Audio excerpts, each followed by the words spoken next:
What's up guys, it's me Strawhead Nate and I'm back this week with a new One Piece chapter video. This time we have chapter 1151 titled, "That's Enough, I Got This," which is a quote from Luffy near the end of this chapter.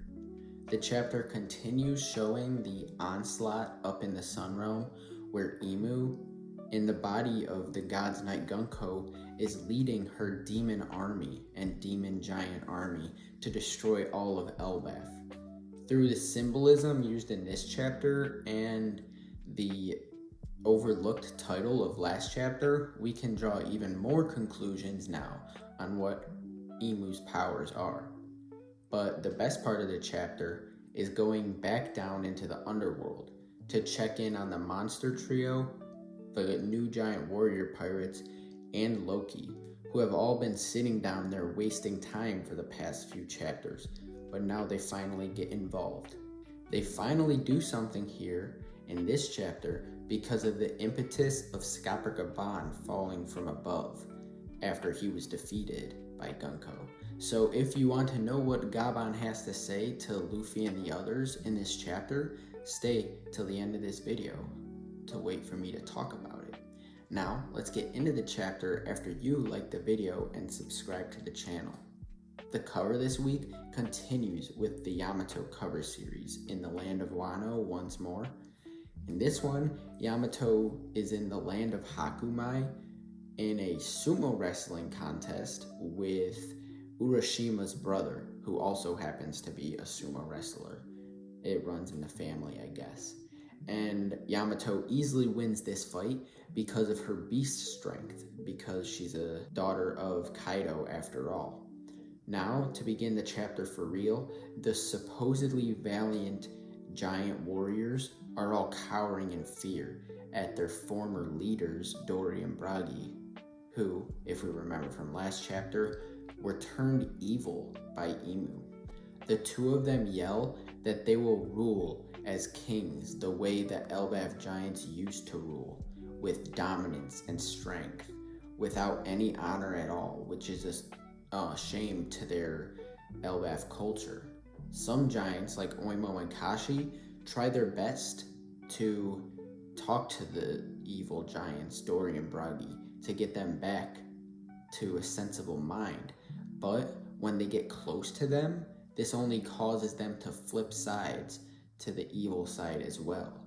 When this happens, we see a board game depiction, Reversi, or as I usually called it, Othello, where the white pieces are flipped to the black side, Imu's side. This proves that Imu's devil fruit power works under the rules of this board game, Reversi, which means that the best way to save these evil giants who were turned to the dark side is by surrounding them with white pieces on either side, since that's the way this game works. These pieces have been theorized by the community to possibly be Luffy and Bonnie, who have both been shown to access the sun god abilities. But anyway, this can't happen just yet, since Luffy's down in the Underworld, so the demon giants continue destroying shit up here in the Sun Realm.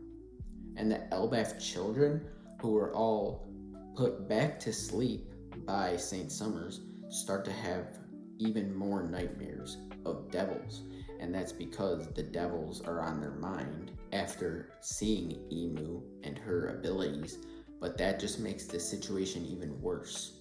Because now that they have these nightmares of devils, St. Killingham is able to pull even more nightmare monsters into reality to help in their destruction of Elbaf. We then see St. Killingham himself, who for no reason at all entered his hybrid form for the first time. And his design here is sick as hell and very similar to the design of St. Venus Juro, the Gorosei member, and that's because this centaur-like figure, and unlike the nice and goofy looking guy that he was in his full Kirin form, he now comes off as much more evil and conniving. And he is leading all of his demons to rampage here on Elbaf, so he can't be more evil than that. Now returning to the Straw Hats, Jinbei is first to point out how quickly things have gotten so chaotic, and they're all looking at the demons wreak havoc in the distance. Usopp is angry at his idols, Dory and Bragi, from all the way back in Little Garden, and that's because they're destroying their own home, something that isn't honorable in the slightest. But Usopp doesn't know that Dory and Bragi were forcibly flipped to the evil side. He thinks it's of their own accord, but it's not. And it's so disastrous here in Elbaf that we even hear Saint Summers on the transponder snail question the extent to which they're going to get the giants on their side. Because if they destroy all of the island, there will be no giants left to rule over. Imu, in the body of Gunko, still assures Summers that they're going to keep going until Elbaf is completely under her dominion. She even refers to a time in the past when she could have already taken over Elbaf, which is in reference to the time when King Harold ruled the land, but that failed, likely because Loki protected his country by killing his father, who is most likely under the rule of Imu. We might get that flashback sooner rather than later in order to fully understand that flashback, but for now, Loki is still painted as the bad guy. Then we change scenes over to the sky in between the Sun Realm and the Underworld, and that's because Chopper happened to jump after Gaban when he was pushed off the branch by Gunko when he was defeated by her. And thankfully Chopper jumped after him because Chopper is able to use his guard point form to miraculously save both of them from this tremendous fall, multiple miles all the way to the ground. And when they crash into the ground, it draws the attention of the others who are down here, the Monster Trio, the New Giant Warrior Pirates, and Loki. It actually interrupts another argument between the brothers, Loki and Haryuden, about the situation with Loki killing their father, and it makes sense that these two continually argue about that because it's a traumatic experience for Haryuden, but it'll surely be confirmed to not be as straightforward as it seems. So most of the group goes to check out Chopper and Gaban at their crash site, but they leave behind Loki and a few of the giants, and Loki now gets a call from his friend Mosa. Mosa gets straight to the point here and lets Loki know that this will be their last time talking for a while. And it's likely that this is because Mosa is from Marijua, since we know that Marijua is currently under siege from some group, and Mosa most likely has to evacuate, whether he or she is a celestial dragon or a slave. And after Mosa thanks Loki for their friendship for all these years, the call quickly ends, and then Gerd teases Loki for even making a friend, since Loki usually puts on this evil personality, someone who wouldn't typically have friends.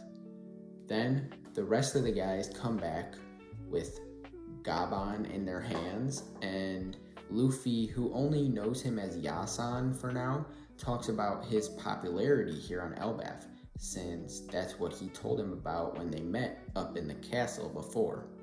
Then Haryuden lets Luffy know that this man is actually Skapper Gaban, the third strongest man on the legendary Roger Pirates, the former Pirate King. And this is followed by a comedic scene where Gaban mutters softly that he was the second strongest, not the third, showing that he and Rayleigh had a competition similar to Zoro and Sanji, trying to be the second strongest behind their captain. Luffy is super shocked because he already met this guy, but he didn't know this crucial information about him until now. But we can't be having all this fun down here because of the situation above, obviously. So Chopper quickly starts to relay information about what's going on up above in the Sun Realm. This is interrupted when they feel a powerful Haki from above. This is 100% Emu's Conqueror's Haki blast from last chapter, and it was so immense that they could feel it all the way down here in the Underworld, miles away.